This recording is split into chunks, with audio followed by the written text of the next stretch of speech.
Sesame! Commander Klingon vessel. We are energizing transporter beam. Now. One, engage!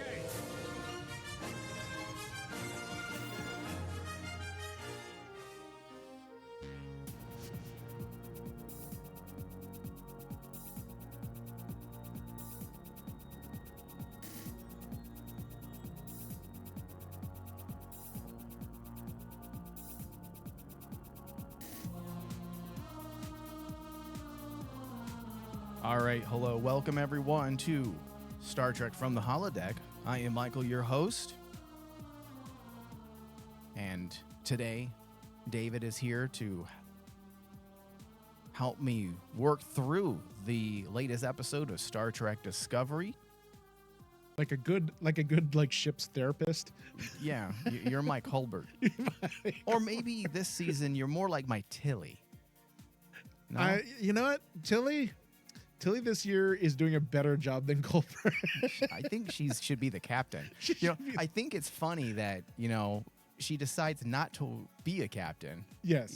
But she is way more mature, than anyone else on that vessel at this point. Even compared to Burnham, who basically is like, nah, you know what? I know the captain should normally stay on the ship, but I'm going to go out anyhow. And depending on how the season wraps, and I don't even know if it matters at this point, but if we had to pick one character, Dave, from the very first season until now, and say this is the best character arc, I think it's Tilly. I think so too. I'm very impressed with how from season 1 to this final season, with a character arc like Tilly's, no one's really talked about it. Like, it's kind of flew under the radar, but when you actually take a step back and compare everyone's character journey, Tilly's seems to be the most well-grounded. Yeah. And put together, while, like you have like over melodrama in Burnham's case, and even with like a character like, let's say like Stamets or Culber even. Mm-hmm.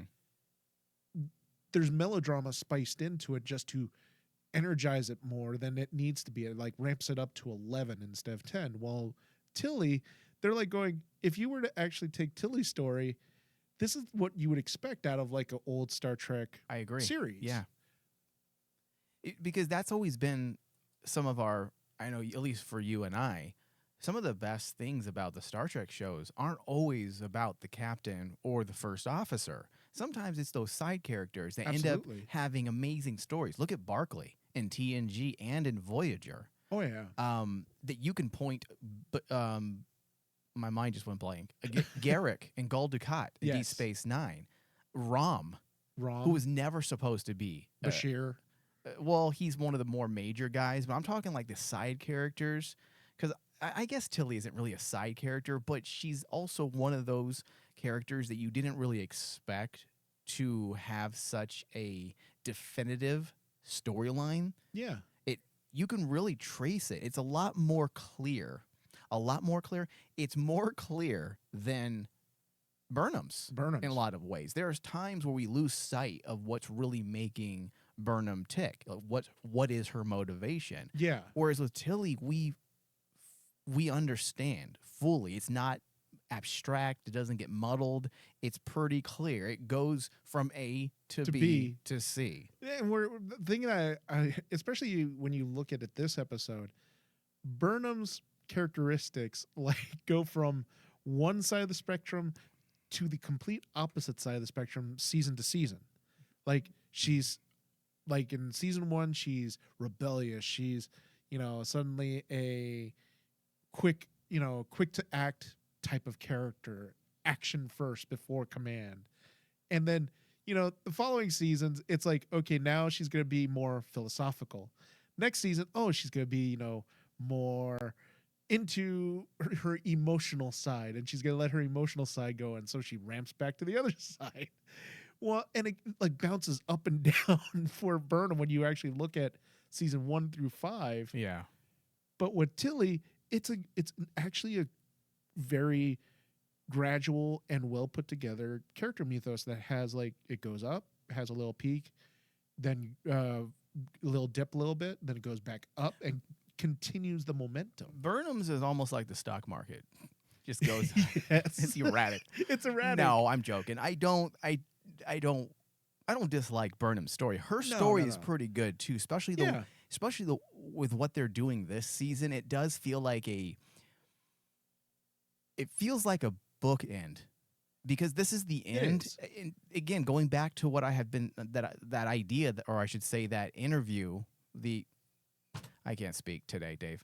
Going back to what I had said since the very beginning of the season, when Sonequa Martin Green was interviewed and they questioned her about the final season, and she said, well, it feels like a happy coincidence because there's a lot of like finality to this. There's a closure in this season, even though we never intended for this to be our last season. And that is a very lucky coincidence, because if they just had a regular season that didn't really bother to bring characters to the characters' maturity and growth to the forefront, it would have been a travesty if the show ended and we didn't get those moments. Because Tilly is now that we know this is coming to an end, and we'll revisit this topic again at the end of the season, but Tilly's character does feel like it has closure. It does. Even Book's starting to feel like there's closure there. Stamets, Burnham, Culber feels like a beginning of something new, and I'm hoping that it gets some resolve before the end of the season. It does, but I think I really like the fact that, particularly in this episode, we finally get Culber really kind of come to terms, or actually put it out there that this is what his character has to deal with. Yeah. You know, actually being reborn again, dying, going through death, being reborn, going through a crisis of, at first, you know, like life and death, to like now a crisis of purpose. Yeah. Hold real fast, David. We forgot to even introduce what discussion we're doing today. We just immediately got on it. But we are discussing and breaking down episode Mirrors, and it was written by Joanna Lee and Carlos Cisco, and the direction was done by Jen McGowan. So you brought up Culber, or I should say you went there with Culber, so let's just talk about him briefly. They gave him a little bit of attention at the end of the episode, those waning moments, which, by the way, I'm really appreciating that a bit. Now, I know I had my problems with the last episode's ending, but now that we're 4 episodes in, I can see the trend that they are doing this season. They're literally borrowing a playbook from the original series Star Trek. At the end of the episode, every episode, there's a lesson. And rather than just changing their format in some strange way, there's a reason why there's a lesson. It's because of what they're tracking. Their quest entails an actual lesson. That's what the scientists, the group of scientists that hid the map, if you will, to where the progenitor technology is located, they embedded little lessons in each mystery. Yes. Or in each clue. Obviously, it's to make sure that whoever is on the path to find this technology is worthy. So the idea of going to the original series playbook with those end of the episode moments where Kirk, Spock, and McCoy kind of summarize what has happened into like a little philosophical, you know, those classic little philosophical epilogues from the original series. I will say that's a pretty creative way to write your scripts. You're justifying the reason why you're going to have those little moments. It's built into the writing, and it just works with how Star Trek started. And I like it because I know this isn't going to be the last time we see this era, but it's an interesting bookend. You know, going from the very beginnings of the original series all the way to the 32nd century now, and seeing where they've come, where they've gone, you get the idea that the Federation has been through so much over the last, you know, several hundred years. So it does feel right. I don't have any problems with any of that. But going back to the third episode, because I received some messages about my hate on that episode, and I get what they're doing with it. It just it was the voiceover itself. We had the discussion with Burnham and Culber, and then they beat us over the head with that very poorly written voiceover that felt a little silly. But bringing it back to this episode, I really like what they did with it because it's not just giving you a lesson. It's also designed to help us flesh out Culber and what he's going through. And it's a lot like what we were talking about at the last discussion. Culber is not just seeking meaning. Yes, he wants to understand the meaning of life because of his experiences. Yeah. But as I mentioned during that discussion, Star Trek has always skirted the line of spiritualism and mysticism. Mysticism, yeah. And because Star Trek, as we know, isn't a fantasy, this is for the most part, a series or a franchise that's built on legitimate science in a lot of ways. So there really isn't a lot of room for the spiritual and the mystic. However, they do find ways to make it work, but it's usually left with a question mark or a philosophical discussion, Yeah. debating, the various ramifications and details pertaining to the episode, like I mentioned with Bailana and the Barge of the Dead episode. So they played with that, and I do like that they actually brought that to the surface in an organic fashion rather than just simply saying, I'm on a spiritual quest. But with Tilly being such an interesting character this season, the way they brought the two of them together at the end of the episode, she came to the conclusion about spirituality and science. And it's she says intellectual. She said the intellectual and the spiritual. And when she brought that up, it was such a great way to really drive home the point when it comes to Culber and his search, because his search is a spiritual one. It gave me such a narrative boner when Tilly said that, because like we've already discussed in the beginning of this episode how much Tilly has grown as a character. What did she say? Both the intellectual and the spiritual both reach for understanding. Yes. I have it here that basically, hopefully I get the words right. The intellectual and the spiritual are not that far apart from the sense that each bring understanding and can take you to a new place. Correct. And coming from Tilly, who since season 1 started off as this bright-eyed cadet, this naive, the power of science will solve everything, to a more fleshed out, mature character who has been through the fire, so to speak, and now has kind of grown into that character that everyone goes to for advice. Yeah. And almost like has become kind of like a motherly figure in the Discovery crew. I think she's just very focused, and she has found her place on the ship. Out of all the characters, yeah, she's the one who's found her purpose. This is her purpose. Yeah. And I liked that was one of the moments in the episode where I really enjoyed everything. The synergy of the way it was written came together perfectly, because you have a character who, when you take a look at this season in general, where this whole season, the theme is everyone is trying to find their purpose. Yeah. If you were to say, is there a character that has truly found their purpose right now? It's Tilly. Tilly's found her purpose. She's gone from, the command track, not wanting to be a captain. Suddenly she wants to be a part of the academy. She wants to help Discovery crew, so she leaves the academy and helps her family because that's her purpose. Yeah. And out of all the characters, she's the perfect one to kind of lead the crew at this point, because everyone else is still in this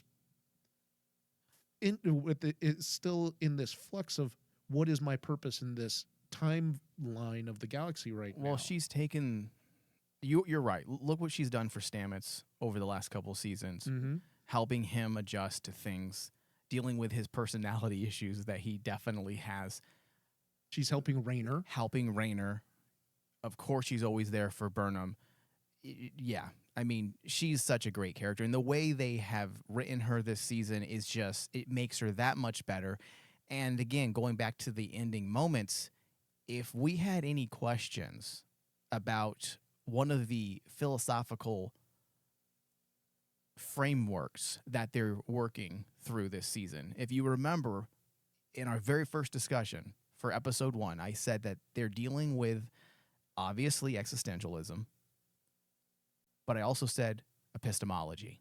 Mm-hmm. And epistemology is a branch of philosophy concerned with knowledge. Philosophers who study epistemology, they study the nature, origin, and scope of knowledge, epistemic justification, the rationality of belief, and various related issues. So really, I would say existentialism is probably second to that. And the real philosophical groundwork is epistemology. Yeah, because like It's that's, not just the search for meaning, it's Yes. the search for knowledge in all facets. And oftentimes, philosophy of religion will intertwine with aspects of epistemology for obvious reasons. it takes the thing that really amazes me, especially after this episode, looking back at Discovery compared to like the original series.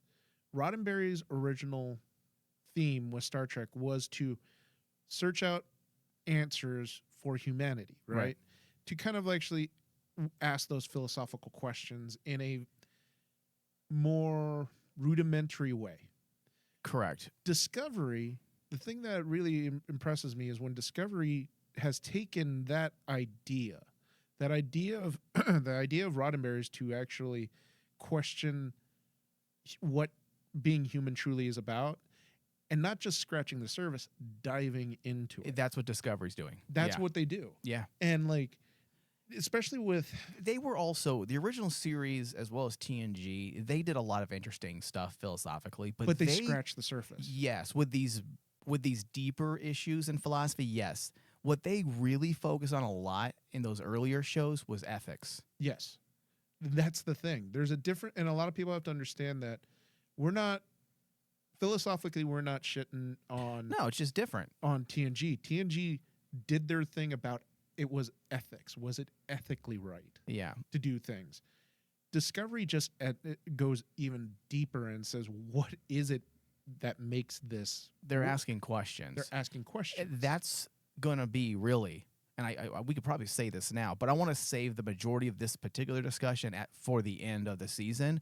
But if you were to point at Discovery and have to say, well, what was the biggest defining feature of Discovery? And I'm not talking about negativity. Let's not talk about the No, negative. no. The defining feature for Discovery is its deep dives into the philosophical. Yeah. I do not believe seasons of Star Trek have been completely immersed in a very deep philosophy. There's always been seasons of Star Trek with numerous episodes that do amazing things within the field of philosophy. Deep Space Nine, TNG, Voyager, the original series, the movies, they all do it. And they do it very well. Yeah. Discovery does it a little differently. They do it a little more nuanced. Oh, yeah. But we'll talk about that more when we get to the end. So the main function, really, of this episode was to flesh out Maul and Locke. Yes. And at the same time, use them as a mirror to learn more about what Book and Burnham are feeling emotionally on an intimate level. So they killed two birds with one stone Yes. by writing the episode this way. And we did need an episode like this. It isn't the best episode of Discovery, but it was an episode that we needed because it did slow things down a bit. It allowed us to focus on obviously our two leads, which is now Burnham and Book, which sounds like a 1980s, Burnham and Book. it sounds like a spinoff from Dragnet. It kind of does. So that's really what the episode did at its core. It was really just about fleshing out Burnham and Book's relationship, where they are now, Yes. what the possibilities lay in store for their relationship, and then let's get to know Maul and Locke. And for the most part, it was all right. The most interesting part of all of this, though, was how, once again, Kurtzman is just stealing shit from Deep Space Nine Yep. and pissing all over it to claim it. Yes. Marking it like a cat. Yes. We finally saw the Breen, The Breen. For what the they first actually time. look like. And yes, I was actually kind of really surprised he went there to actually I was show. shocked. I was, wait, what the fuck did you Yeah, say? because I was like, wait a minute, they can remove their helmets? I thought they're all machines. I What thought the they fuck? couldn't breathe. I thought they couldn't breathe. Yeah, I always assumed they just couldn't breathe the atmosphere, so they wore masks. But it's interesting what they did with it. They actually explained their culture a bit. Yeah. And this idea that they reject their solid face, Yes. I guess is the terminology for it. Let me look it up to get it exactly right. Hold on. So just to give a little context or background, the Breen, they were mentioned in episodes of TNG in passing, but that was it. There was no clues as to what their culture was really like. I think I believe they mentioned at one point that the Klingons went to invade the Breen homeworld and the entire fleet never returned. No one ever heard from them ever again. And there was a few other episodes where Data talks about their non-telepathic abilities. Yes. They were honestly, the Breen are like one of the more mysterious species that Yeah. a lot of Star Trek fans were hoping to get more info about. In TNG, they were more or less just like a plot device, Yes. just to float some ideas. There was no real exploration of their culture in any way. It wasn't until the later seasons of Deep Space Nine, when the Breen joined the Dominion, that we were introduced to them and Yeah. what we thought they looked like. Yes. Now, in this episode, flash forward 800, 900 years later, we get to see what they look like. And I'm assuming the Federation, this is the first people who actually ever saw a Breen. Give me a second here. Okay, so we learned a lot about their physiology in this episode. They have a true form. Yes. Breen were humanoids capable of surviving in multiple environments. Now, that's something that I believe is new. They also had two faces. That is definitely new. A solid state one, where Yep. their flesh-based skin is green, and a fluid state consisting of green translucent fluid that the Breen thought of as their true face. And it makes so much sense when you think about it, because they introduced this. This is actually much more recent that they introduced this. It makes sense when you think about their ties in DS9, why they chose the Dominion. I mean, think about it. Oh, You have wow. the changeling. You have a changeling race that has a fluid state type of physical state. Of course, that I didn't even think about that, David. a race similar like that would side with them. That's interesting. Dislike the solids. Yes. So much so, and we're very distrusting of them. So that see, It would make sense. This is where Kurtzman era get some points, because without beating us over the head with it, just little things like that, just like you brought up, make you go, oh, that's interesting. Yeah. What a nice little way to retrospectively connect something in that way. That's why I liked the one thing I did like about the Maul and Locke scenes is getting to see the Breen, their culture. That was one of the positives. Actually seeing the Primarch look at, I think it's Locke. Yeah, it's Locke. That he looks at him and says, "This is Breen," and he basically shows him his face, his liquid face, right? That true green translucent face, and he tells him that this is what Breen are. And I'm like, all right, that's when it dawned on me. Oh, wait a minute. This makes sense why the Breen would team up with the Dominion. Well, they're okay. not going to team up with solids. This actually makes a lot more sense, too. I had forgotten about this. So in the Deep Space Nine episode titled In Purgatory's Shadow, it said that the Breen had no blood or other liquid circulatory system. So that even makes more sense now. I always thought, the funny part is after that, this is just me as a Star Trek fan, before you get to actually see the Breen how they introduced them, their culture in this one, I always thought they were machines. I thought they were actually just machine-based organisms underneath that armor.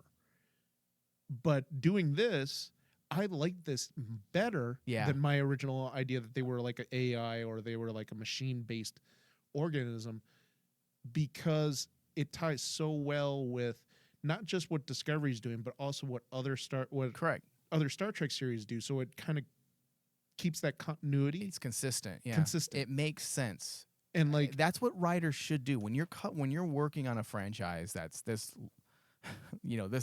this old, and you're gonna have to go back like they do and connect dots. Make sure you understand. You can tell that whoever wrote this episode, or at least the showrunner themselves, was coaching and guiding them.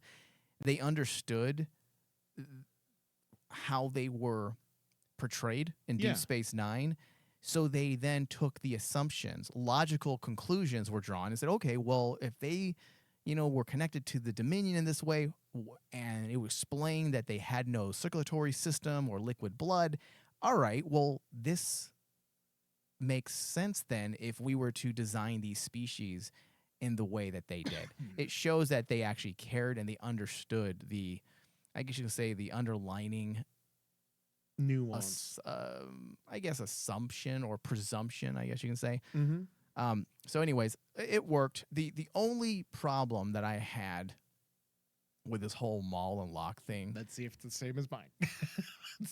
There's no reason to do flashbacks, especially the way it was done, the way it was edited. This was those are the flashbacks. Those are the ones I literally make fun of. Yes, the ones where CW flashbacks. Yes, where the camera zooms in real slow and they're thinking about the past, and then go to the past. Like that is the cliche generic flashback. That is film school editing. Yeah, actor looks off into the distance. Quickly, flashback. Let's do a wipe. It's so stupid, and I hate it. I hate it, Mike. I hate it too. And you know what they should have done, Dave? I know it would have messed up. It would have foiled the whole strategy of let's double up and use them to explain what's going on with Burnham and Book. But I would argue you can find another way to do that. The episode should have just started in the fucking past. Yes, Mike. Yes. I hate this. For some strange reason. Just like the episode I said this a while back about, I forget, it was episode 2 or episode 3, where you start like 18 hours earlier. How about you just start? Just start. And this is something that this goes outside of like the show, outside of just Discovery, because this is something that I have yelled to the mountain. Yeah. To the mountains, and I've prayed for the writing gods to hear me. Writers out there, linear writing is a lost art. Yeah, stop your goddamn non-linear writing. Just stop it. Yeah. Because the whole thing about flashbacks, I get it. I want to wrap everything thematically, David. It has to wrap thematically. You know what? You could do it just like what you just said, Mike. You can actually wrap it thematically differently in a narrative and still keep it linear. And you know what? Yes. You know what I like even more is I don't have a problem with non-linear writing per se. Not everyone can do it right. This is an example of an episode that doesn't do it that well. You can also go back and forth without doing the terrible idea of a flashback. You can simply start the episode. Yeah. In the past with Maul and Locke. Tell us what we need to know. Their story is not. And you can even do intercuts. You can do intercuts from the past to the present. That's non-linear, but it still works. Yeah. When you stop what we're doing, you slow the progress down, have an actor look off to the side, and then flashback. It's just cheesy. It is cheesy, and it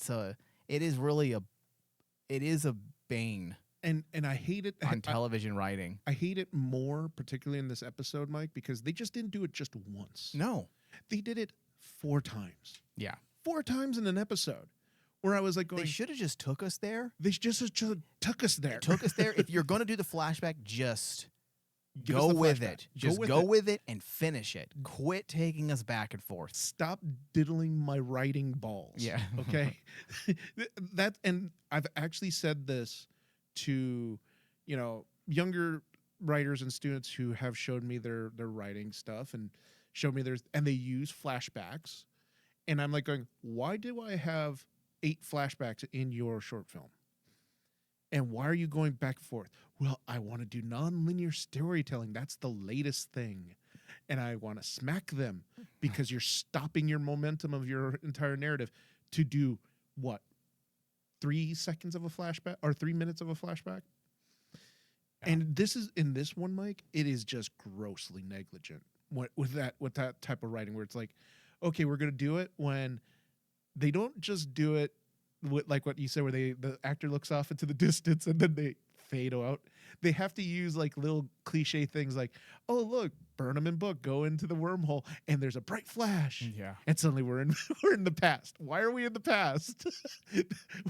Why did you have to use something separate that has nothing to do with your flashback to instigate your flashback?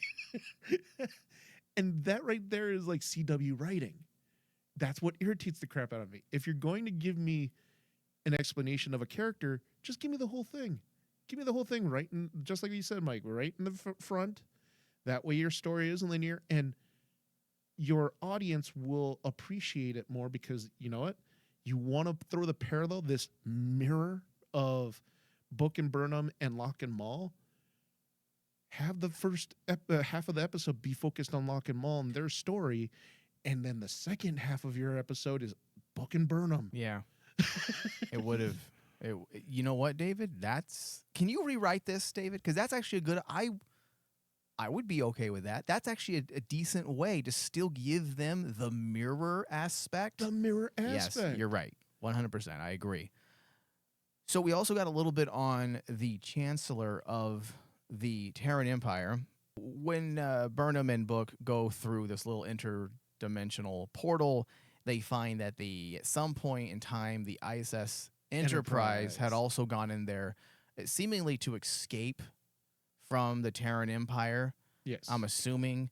And the scientists that were hiding the progenitor information had used it as one of the places to hide clues. Because they were from the I think they alluded to the fact that the scientist himself was actually from the Terran Empire. From the Terran yeah. Empire. So we get this picture now that explains that at some point, Saru from that universe, the Terran universe, had decided to rise up and he became a revolutionary and he resisted the Terran Empire, and a group of people ended up on the ISS Enterprise, and many of them found a way into the Prime universe and they lived out their lives in that universe. Yeah. Now, as they were trying to search for information, they stumbled upon some relevant information pertaining to Spock. Now, they didn't mention it by name, but we know if you go back to the original series, yes, Captain Kirk, when he crossed over to the Terran Empire, spoke to the Terran Spock and advocated that he change. Yes. And that he do something different, that this doesn't have to be the way things are. Mm-hmm. That essentially he was telling him that he knows a version of him that is everything you can be. And then Kirk goes back to his universe, and we don't really know what happens to Spock until Deep Space Nine. Until Deep Space Nine and the comics. And they don't count. But Deep Space Nine, that's canon. Deep Space Nine explains that Spock at some point adhered to Kirk's advice and rose up and became the Chancellor. Yes. But people turned on him. That was clear in Deep Space Nine. In Deep Space Nine. That they turned on him. And it failed ultimately, and the Terran Empire fell apart. Yes. And became weak because of Spock's reforms. And that made way for the Cardassian and all the other things that were happening during the Deep Space Nine era. So now flash forward back to Discovery, and they say that the Vulcan High Chancellor, who was trying to make reforms, was assassinated. Yes. So there's a lot of blogs saying that this is new information, that we've never heard this before. Now we know his fate, but we already knew his fate. They just didn't say assassinated. They didn't say assassinated, but I can actually vouch that there were actually stories done of the mirror universe where, yeah, it leads to Chancellor Spock. What stories? Basically in the comics. That don't count. It's I know. not canon. I know it doesn't count. Doesn't count, but it was But it's not there. canon. It was there. But it doesn't do anything for this show. It doesn't matter. They also had Q bring, Janeway and Cisco and Cisco Picard and everyone together. Yes. And that's like a fever dream. Yeah. So we got a little bit on, I guess, some clarification on the Vulcan High Chancellor. Now, I think many of us who are avid Star Trek fans probably were waiting. We were waiting to hear Spock's name mentioned. It just makes sense on so many levels. Why wouldn't you bring up Spock when you're dealing with Burnham, who's his sister? Well, they didn't, and a lot of people complained that was such a missed opportunity to bring some closure to that aspect as well. But I would argue there was already closure 2 seasons ago on that. Yeah, there's nothing.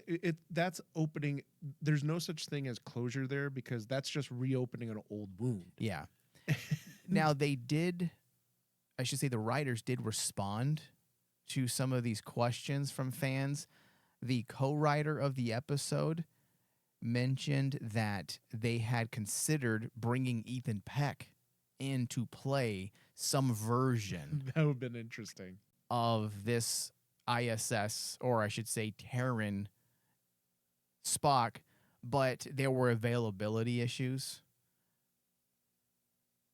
Or I guess they say, hold on, let me get this straight. So in an interview, there we go. In an interview with Trek Movie, Star Trek Discovery Season 5, Episode 5 co-writer Carlos Cisco says that Star Trek Strange New Worlds, Ethan Peck appearing in some fashion as the Mirror Universe's Spock was considered but didn't happen. Cisco speculates that availability issues may have been the reason Discovery missed out on Peck playing his goateed Mirror Universe Vulcan doppelganger. We had considered, this is the exact quote here, Ethan Peck as Mirror Spock early on, but there might have been availability issues. I don't know. Well, what? That's not really an answer then. There might have been availability issues. I don't know. Well, at least we know that there was talks that they were going to do it. But he then says, I don't know. That was the best thing he could do is just sit on that fence. Or he could just not respond. Yes. If he doesn't have an answer. I don't know. Don't we learn that in grade school? When you have nothing to say, just Don't keep say your it. mouth shut. Exactly. Yeah. So I will say that I'm not a big fan of Easter eggs and silly crossovers that don't matter. Yeah. But I will say that I was a bit disappointed because if you're ever going to do a crossover or have a cameo or an Easter egg, this is something that's not contrived. This actually would work organically. And I will say I rolled my eyes a bit when I saw the title of the episode and it was Mirror, and then we saw the ISS Enterprise. Yes. Obviously, it was double meaning, the title. But my point is that at first I was annoyed because I thought we were going to cross over. I was like, oh, God, here we go again. We're going back. But another happy coincidence in a lot of ways, David. By the end of the episode, I liked the inclusion of this little subplot pertaining to the Terran Empire because this is where the show started. Yes. That's what I was going to bring up is the fact that while this might feel contrived bringing in the Mirror Universe, oh, my God, they're again, Discovery is actually toying with the Mirror Universe. But yeah, that's the whole point. We started in season 1 with Discovery dealing with the Mirror Universe. Yeah. So I'm okay with them bringing that type of It just feels right. Star Trek lore. Yeah. It feels right because this is the final season. This is the final season of Discovery. And for them not to have like little moments like this where they deal with the Terran Empire would almost take away consistency from season 1, because it would feel like let's just ignore everything that we introduced in season 1 because we didn't like it type of thing, Yeah, running from your shit. running from your shit. Yeah. And I like the fact that they brought in this fact of like Saru, because for those that have watched, season 1 of Discovery, the mirror version of Saru was a key player for about like 2 to 3 episodes when Burnham was stuck in the mirror universe. Mm-hmm. And that Saru was going to be killed, but Burnham saves him. So I like the fact that basically, hey, look, the person that Burnham saved in season 1 mattered. David, something happened. I like it too. Once again, a happy coincidence. Happy coincidence. How fucking lucky did they get in a lot of ways to bring something like that back, showing the fate of Saru, that he managed to, meet the challenge. And rise above being a prey species. Yeah. Remember, the whole point of their species back then was they were pretty much taken in like cattle. And remember, Giorgio ate him. Ugh. Would eat Kelpians, which just doesn't. So did Burnham, didn't she? Yes, Because Burnham she apparently had to- did. She had to actually put up.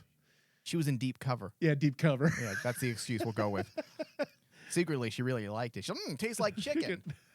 Come here, Saru. Let me suck on your tendrils. Hold still. Put some barbecue sauce on this bitch. Oh, I feel dirty saying that. Whatever. It's just gangly eye.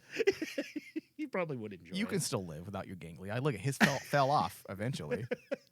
Someone just walks up, chicken. Oh, Walks I up. can't wait till you mature. I'm going to eat those. I call dibs on your gangly eye when they fall off. Like giblets. They're chicken giblets. Just dip them in. It's like Fry 'em. fried calamari. That's disgusting. Oh, my God. Well, all right. So I do want to nitpick here, and then we're going to close out our discussion. Okay. Now, I understand that Star Trek, from the very beginning, one of Gene Roddenberry's ideas that was to govern Star Trek was the idea of miscommunication or lack of communication. Mm-hmm. He wasn't big on villains. He was big on miscommunication. And once you learn to communicate, problems will fix themselves. Yeah. I like that. And the reason why I like that is because that's actually true. A lot of problems are simply started because of cultural differences, which is a form of communication. Yes. When we don't understand varying cultures or just people in general, our neighbors, that's where the problems begin. But through dialogue and understanding, problems resolve. That was an aspect to this episode, and that was a strong element to this episode. Mhm. Dealing with communication and understanding varying cultures absolutely worked. But I will say, looking at this as a whole, now I could be wrong because we're dealing with the Breen as well now. But to find out that there's some Saab backstory to Maul and Locke and that they're not really bad guys, I'm like, all right, here we go again. We have not had a real villain in Discovery since season 1. In Star Trek, Mike. In Star Trek, completely. I'm a little disappointed with that. And listen, I'm a purist in many ways, and I'm about the communication. But when you have 4 seasons in a row where the villain is not really a villain, it's simply a matter of miscommunication or lack of communication, lack of understanding, cultural divisions. I'm like, okay, you guys, you've done this now. That's in your playbook, and you seem to always go right back to that. And because of that, Discovery, and I will say this, and we're going to talk about this more at the end as well, when the show's over. You can't point to Discovery and point to any definitive things they created. No. When it comes to true villains, the reason why Star Trek villains do work, if you know how to write them, like Gul Dukat, for example, just throwing out there, it can still be about communication. Yeah. It can still be about communication. General Chang. But yes, but you can still have a definitive villain who doesn't have redeeming qualities. Someone that you can really rally behind the team. Yes. You need to build that. And sometimes when you build that villain that doesn't have redemption, you learn to understand or I should say, writers can help use that as a sounding board to flesh out characters, our actual main characters. A good villain will bring out some of those Roddenberry-isms in our core characters. Yeah. Look at what it did with James T. Kirk in Star Trek VI. Yeah. Chang was a villain. He was a bad dude. But the lack of communication wasn't between him and Chang. It was between him and Spock. It was their opposing ideas pertaining to the Klingons. It was also a dissection of the human condition and prejudice. Yeah. So there was all those Roddenberry-isms there, but we still had a definitive villain. It seems like here in Discovery, we're falling right back into what we've done since season 2. Just lack of communication, not really a foe. I mean, I guess you can say the AI were. But the AI were just non-humanoid. That's the one thing that I'll say about Kurtzman's Star Trek in a whole. The one thing that basically people constantly rally about is like there's no defining villain that basically all the Star Trek fans are like going, well, where is our Dukat? Where's Khan? Look what Gul Dukat did for Burnham, I wish. For Sisko. Look what he did for Sisko, Garrett, Bashir on many levels. Yeah. Major Kira. Because you had this character that was being written side by side the rest of the characters in the show. You were always able to use him to actually position and situate our key players in varying scripts throughout the season that help expand on each of our character arcs, hold up that mirror, teach them valuable lessons, and at the end of all that, we have a true villain. Discovery keeps missing the boat, and I don't want to say I have a love-hate relationship with Discovery because I don't. I like Discovery. I like its dives into philosophy, and it is intellectual, but they do make mistakes quite a bit. And this is one of them. I think you're onto something because it also comes down to just not Discovery, but just this era of Star Trek in general, where you just cannot have a character be the epitome of evil. You know, you can't have that solid evil character. Picard season 3, you had the Borg Queen, but I would also argue that the real misunderstood villain who was actually a victim of scientific experimentation, the Changeling. The Changeling, yeah. But even then, and Strange New Worlds has no villains. But even then, well, the Gorn, I guess, but the Gorn. They're, but I mean, like, they're abstract. They're abstract, and that's a species. We're talking about an actual character, an individual. An individual we can rally around and say, yeah, he was a villain, a really good villain that all of our heroes can rally against. And it's like, it's funny because I look at it now, and I go, look at like a show like Lower Decks. Me and you crack up with Lower Decks because we see the characters that they introduce, and they've introduced some really hilarious villains in Lower Decks. Yeah. And they've done it successfully. But like for the other shows, they're like, oh, no, we can't have someone who's like completely, there's no redeeming quality in them and still write a story. Well, explain Lower Decks. Explain how Lower Decks can actually make a Peanut Hamper yeah, still an interesting character, even though Peanut Hamper's a piece of crap. Yeah, I don't disagree. I guess you could point to them. Yeah, I don't really count Lower Decks, but I know you love that show, and I'm okay with it. But when I think Star Trek, I don't really point to that. But I will say that's a good example. The fact that Lower Decks can do it, can make villains, which is your point. Yeah, and it's one of those things that me and you have gone back and forth about Discovery, where it's kind of like we want a villain that Burnham can. Where's Burnham's parallel? We need something more tangible to hold on to in Yeah. a lot of ways. We're not going to get it. Now, I do think that the Breen will probably be the bigger threat now. I think so. Probably. I think there's going to be it feels like there might be a race now between the Breen and... If they do more with the Primarch. Yeah. Or maybe it's just simply a one-off and we're going to be chasing down Maul and Locke again. But first off, my whole problem is dealing with them now, because I do find them interesting, but they're trying to create these like redemptions, like some understanding behind them, but they're also murderers. Like, do you not remember the first episode where they willingly like created this whole destruction and they were ready to like kill a bunch of people on the planet, and the Discovery and Raynor's former ship had to killed the nosedive android. into the ground. Yeah, it's like, well, you guys are kind of shitty people. Like, why do I want to learn about you and feel sorry for you? Exactly. Yeah, so, all right. Well, that might sound a little contradictory because we're talking about wanting villains and then we don't like what they're doing with these villains. But the reason why I say that is because I already know the direction it's going to go. Yeah. I hope I don't, but it seems like there's going to be a moment where, in order to give Book legitimate closure, I don't see them doing away with Maul. She is now directly connected to Book, and for Book to have a good ending, Maul can't die. Yeah.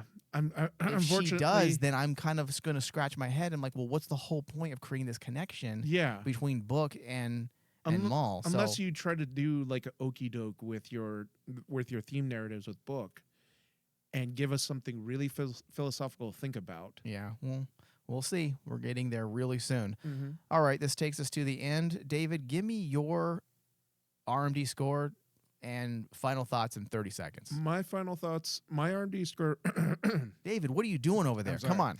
I'm going to get you a cough button. This is completely I'm gargling unprofessional. like a Breen, but Jesus. my score that I came up with, it was an 82. It was a bit of a dip from the last episode because I enjoyed the episode. Mhm. There are elements in this episode that I really did enjoy. I like the Tilly stuff. I like Raynor taking command. I like The Raynor. Terran stuff. The Terran stuff was really Yeah. good. I just you introduced flashbacks to me once and it irritates me. You introduce it 4 times and it's freaking annoying. the reason people may not to me, understand that is bad writing people may not understand why we hate on it so much. because it's But bad writing. It is bad writing. It's a crutch. Yeah. Because now I'm okay with flashbacks if they're done well, but the problem is you can always tell when a writer is just trying to lean on it. Yes. Because they should have fleshed out some of these things earlier in different ways, and rather than trying to work for it, they just say, well, we'll just go back and show you in a flashback. Yeah. That's weak. And that's weak. And that's why I really grade this episode much lower than the past episodes, because bad writing to me is like irritation. Yeah. And so with that said, I gave it an 81. I thought it was a good episode. You just said 82. It Or dropped 80 1% while you were Because- talking. Sorry, 82. But like the bad writing in itself is like what irritates me the most. The format of the story. Yeah. So it's a 79 then. All right. I'm right there with you. I was going to say 83%, but it's anywhere between 80 and 83, but I'll be charitable You could be charitable. and just say it's a soft 83%. It had some writing problems. Overall, though, I did enjoy the episode. Yeah. I do dig what they gave us. I like the interesting stuff with the Breen, the epistemology stuff, what they're doing with Tilly, everything you just said. I agree. I like it. But the writing of the script itself had a lot of problems. Yeah. All right, that brings us to the end. Thank you, David. Thank you. Live long and prosper.